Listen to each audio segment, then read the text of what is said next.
আসসালামু আলাইকুম প্রিয় শিক্ষার্থী বন্ধুরা, কনফিডেন্ট থাকা ভালো, কিন্তু ওভার কনফিডেন্ট থাকা কিন্তু একদমই ভালো না। কারণ তোমরা এই যে ট্যাগ কোশ্চেনের প্রশ্নগুলো দেখতেছো, এটা কুমিল্লা বোর্ডে 2024 সালে আসছিল। তো তোমরা ট্যাগ কোশ্চেন সবাই জানো, পারো, কিন্তু অনেক ভালো স্টুডেন্ট অনেক সময় কিন্তু সহজ ট্যাগ কোশ্চেনগুলোতেও কিন্তু ভুল করে আসে, ছোটখাটো টুকটাক কিছু পয়েন্ট বা রুলস এখানে না জানার কারণে বা মিস করে যাওয়ার কারণে। সো এই জন্য আমি বলবো তোমাদেরকে যে ওভার কনফিডেন্ট না হওয়ার জন্য ট্যাগ কোশ্চেনের মধ্যেও সহজ হলেও তোমাদেরকে কিন্তু প্র্যাকটিসের মধ্যে থাকতে হবে।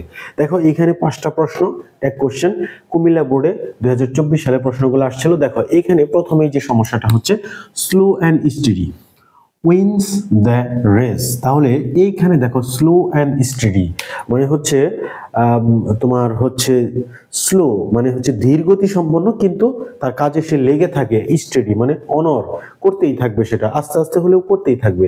এই অ্যান্ড দিয়ে কিন্তু দুইটা যুক্ত করা হয়েছে, স্লো অ্যান্ড স্টেডি। তারপরেও এটা কিন্তু একটা সিঙ্গুলার সাবজেক্ট হিসেবে কাজ করবে, যদিও দুইটা বোঝাচ্ছে স্লো অ্যান্ড স্টাডি। এখানে যদি থাকতো রহিম অ্যান্ড করিম তাহলে ভার্ব কিন্তু প্লুরাল হইতো। এখানে স্লো অ্যান্ড স্টাডি ভার্ব কিন্তু singular. Slow and study singular verb হওয়ার কারণেই কিন্তু ভার্বের সাথে এস যুক্ত হয়েছে, উইনের সাথে এস যুক্ত হয়েছে, উইন্স। কারণ প্রেজেন্ট ইনডিফিনিট টেন্সে সাবজেক্ট যদি থার্ড পারসন সিঙ্গুলার নাম্বার হয়, ভার্বের সাথে এস বা ইএস যুক্ত হয়, এই জন্য এটা সিঙ্গুলার নাম্বার, যার কারণে এস যুক্ত হয়েছে, উইন্স। তাহলে আমরা এখানে সঠিক আনসার করব, যেহেতু আমাদের অক্সিলারি ভার্ব এখানে নাই, এস আছে, এই জন্য আমরা ডাজ ইউজ করব, ডাজ। এবং সেন্টেন্সটা যেহেতু অ্যাফার্মেটিভ, আমরা ডাজেন্ট ইউজ করব। তারপরে দেখো ডাজেন্ট হি আমরা ইউজ করব, মানে স্লো অ্যান্ড স্টেডি এটার পরিবর্তে আমরা হি ইউজ করব। সলিউশনে এটার যে সমাধান আছে তোমাদের বইয়ে অ্যাডভান্সে যে সমাধান আছে, এই আনসারটা কিন্তু ভুল দেওয়া আছে, এখানে ইট দেওয়া আছে। ইট দিলেও হতে পারে অনেক সময়, কিন্তু তোমরা, আমার সাজেশন হচ্ছে তোমরা এখানে হি দিবা। স্লো অ্যান্ড স্টাডির পরিবর্তে প্রনাউন, তুমি সাবজেক্টের প্রনাউন হি দিবা। এবং এইখানে কিন্তু আরো কয়েকটা ভুল আছে, সলিউশনে ভুল উত্তর দেওয়া আছে, আমি তোমাদেরকে দেখাবো সেটা। যেমন এইটা বি নাম্বার, এখানে কিন্তু ভুল আনসার দেওয়া আছে সলিউশনে। সলিউশনে দেওয়া আছে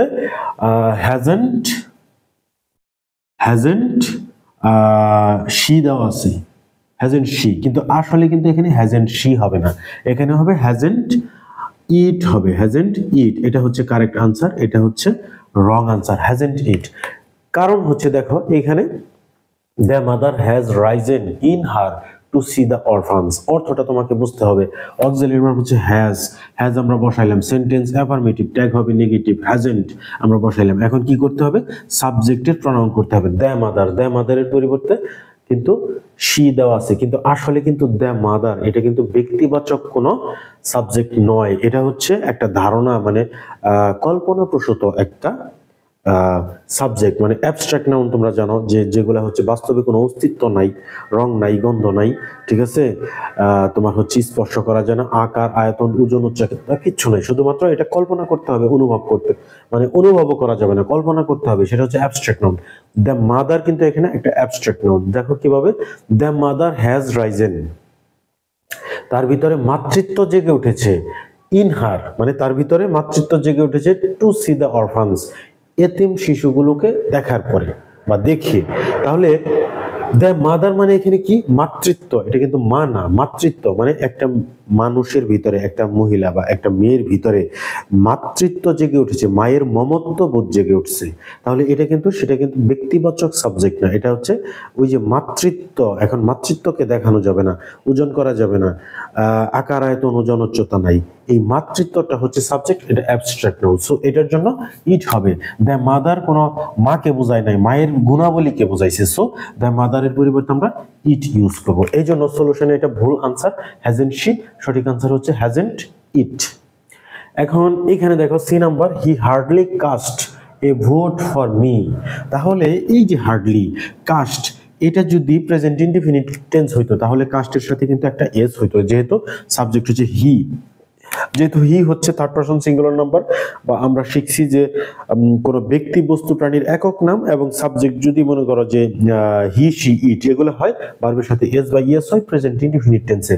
এখন কাস্ট হচ্ছে এমন একটা ভার্ব যেটার কাস্ট কাস্ট কাস্ট মানে present present form, past participle form একই।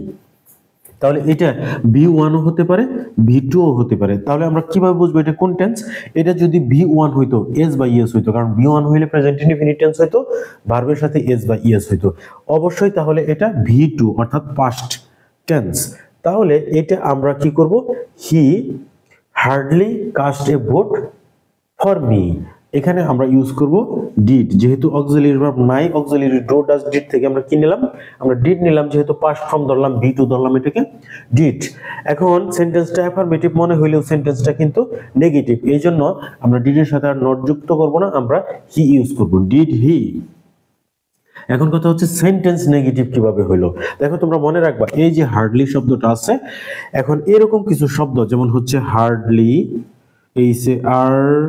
HARDLY, hardly, seldom, scarcely, SCARCELY, scarcely, তারপর হচ্ছে ফিউ এবং লিটল, LITTLE, লিটল। এই শব্দগুলা যদি কোনো সেন্টেন্সে থাকে তাহলে সেন্টেন্সটা কিন্তু অটোমেটিক্যালি নেগেটিভ সেন্টেন্স হয়ে যায়। মানে নো, নট, নেভারের প্রয়োজন পড়ে না, এই অর্থগুলাই তখন নেগেটিভের কাজ করে, সেন্টেন্সটা নেগেটিভ হয়। তেমনি ভাবে এখানে যেহেতু হার্ডলি শব্দটা আছে, সেন্টেন্সটা নেগেটিভ, সো ট্যাগ করব আমরা অ্যাফার্মেটিভ। এখন দেখো kindly do me a favour, kindly হচ্ছে একটা অ্যাডভার্ব, এটা সামনেও বসতে পারে, শেষেও বসতে পারে। আমাদের দেখতে হবে যে সেন্টেন্সটা কি দিয়ে শুরু হয়েছে, মূলত ডু দিয়ে শুরু হয়েছে। এখন ডু মি এ ফেভার, আমাকে সহযোগিতা করো, ডু মি এ ফেভার। এখন kindly do me a favour, actually কিন্তু ডু দিয়ে সেন্টেন্স শুরু হলো, অর্থাৎ ভার্ব দিয়ে শুরু হইলো। আমরা শিখছি যে ট্যাগ কোশ্চেন যদি কোনো ভার্ব দিয়ে শুরু হয়, হোক সেটা অক্সিলারি ভার্ব বা প্রিন্সিপাল ভার্ব, যদি ভার্ব দিয়ে শুরু হয় তাহলে ট্যাগ কোশ্চেন হবে উইল ইউ, অর্থাৎ এটা মুখস্থ, কিন্তু এটা মুখস্থ বিদ্যা। এখানে কিন্তু সেন্টেন্স অ্যাফার্মেটিভ হয়েছে দেখে এটা নেগেটিভ হবে তা কিন্তু না। মূল কথা হচ্ছে ভার্ব দিয়ে সেন্টেন্স শুরু হয়েছে, উইল ইউ বসাতে হবে। যে কাইন্ডলি, দয়া করে, ডু মি এ ফেভার, আমাকে সহযোগিতা করো, উইল ইউ করবে কি, এরকম বোঝাইছে। আই নিড নট গো দেয়ার, এইখানেও দেখো, এখানেও এটাও সলিউশনে কিন্তু ভুল আনসার দেওয়া আছে। দেখো তোমরা খুব গুরুত্বপূর্ণ বসায় নিড নট, নিড যুক্ত সেন্টেন্স গুলো বরাবরই কিন্তু আমাদেরকে কনফিউজড করে দেয়। আই নিড নট গো দেয়ার, এখানে সলিউশনে যেটা দেওয়া আছে যে এই ডু দিয়া ট্যাগ কোশ্চেনটা সমাধান করা হয়েছে, মানে বোঝানো হয়েছে যে এখানে অক্সিলারি ভার্ব নাই, সো ডু ডাজ ডিড থেকে আনসার করতে হবে। কিন্তু আমরা আসলে সমাধান করব হচ্ছে নিড আই, কারণ হচ্ছে দেখো সেন্টেন্স নেগেটিভ, এই জন্য ট্যাগ অ্যাফার্মেটিভ হবে নিড এবং সাবজেক্ট আই, এটার প্রোনাউন আই আমরা বসালাম। এটাই কিন্তু কারেক্ট আনসার। কিভাবে হলো দেখো, এটা হচ্ছে মূল ভার্ব আর এইটা হচ্ছে অক্সিলারি ভার্ব, কারণ আমরা জানি যে অক্সিলারি ভার্বের পরেই নট বসে। নট বা নো মানে নট, যদি কোনো সেন্টেন্সকে নেগেটিভ করতে যাও, নট যদি বসাইতে যাও, অক্সিলারি ভার্ব ছাড়া কিন্তু নট কখনোই বসতে পারে না। যেমন do not, is not, are not, এইভাবে কিন্তু অক্সিলারি ভার্বের পরে নট বসে। সো নিড নট, তাহলে অবশ্যই নিড একটা modal auxiliary verb. So modal auxiliary verb যদি নিড হয়, গো হচ্ছে প্রিন্সিপাল ভার্ব, এটা হচ্ছে auxiliary verb. So auxiliary verb আমরা পাইলাম, নিড বসাইলাম এবং তারপরে নট থাকার কারণে এখানে বসাইলাম না, এবং তারপরে আই বসাইলাম, সাবজেক্ট মানে প্রোনাউনটা বসাইলাম নিড আই। এটা কিন্তু কারেক্ট আনসার, সলিউশনে ভুল আনসার দেওয়া আছে। তো ওইগুলা দেখে ঘাবড়ানোর কিছু নাই, তোমরা সমাধান করতে থাকো। ট্র্যাক কোশ্চেন তোমরা যতই ভালো পারো না কেন, প্র্যাকটিসের মধ্যে থাকো। প্র্যাকটিসের মধ্যে থাকলে তোমাদের যে এই কনফিউজিং বিষয়গুলো, এইগুলা তোমাদের আস্তে আস্তে আয়ত্ত হয়ে যাবে এবং তোমরা এখানে ভুল করার সম্ভাবনা 0% নেমে আসবে। তো শেষ পর্যন্ত দেখার জন্য তোমাদেরকে ধন্যবাদ। আল্লাহ হাফেজ, আসসালামু আলাইকুম।